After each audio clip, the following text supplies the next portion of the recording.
हाय मित्रांनो, तुम्हाला तर माहितीच की मी जर्मनीमध्ये as a mail staff nurse काम करतोय. 2 मिनिटं वेळ काढून व्हिडिओ बघा.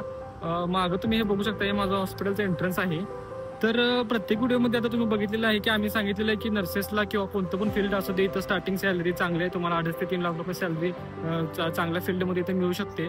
पण आज आपण बघूया की ह्या पैशांच्या बरोबरच इथे जर्मनीमध्ये एक एवढे चांगले रूल्स आहेत वर्क लाईफ बॅलन्सबद्दल, की तुम्ही म्हणजे मी नर्सिंग फील्डमध्ये सांगतो की तुम्हाला इथं डबल शिफ्ट करण्यासाठी अलाउड नाही. As per the government rule इथं असं म्हणणं आहे की त्यांचं तुम्हाला तुमच्या कामाबरोबरच तुमची रेस्ट पण तेवढीच इम्पॉर्टंट आहे.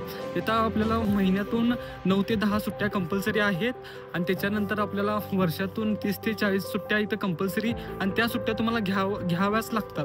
तर इथं एवढे गव्हर्नमेंटचे चांगले रूल्स, प्रत्येक फील्डसाठी इथं चांगले रूल्स त्यांनी बनवलेले आहेत. याच्यामुळं काय होते की तुम्हाला कामाबरोबरच एक वर्क लाईफ बॅलन्स पण तुमचा बरोबर मेंटेन होतोय. तुम्हाला तुमच्या हेल्थकडे, तुमच्या बाकीच्या गोष्टींच्याकडे पण तुम्हाला लक्ष देता येते.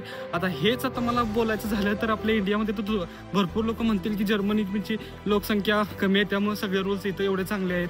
आपल्याकडे पण एवढी लोकसंख्या आहे त्याच्यामुळे जॉब पण तेवढी जास्त वाढले पाहिजेत ना. आज आपला गरीब माणूस असू दे, 2 पैसे कमवण्यासाठी कोणत्या MIDC मध्ये असू दे किंवा कोणत्या सुद्धा कंपनीमध्ये किंवा हॉस्पिटलमध्ये जाऊ दे, पण त्यांच्याकडून कमी पैशामध्ये जास्तीत जास्त काम करून घेत आहेत लोक.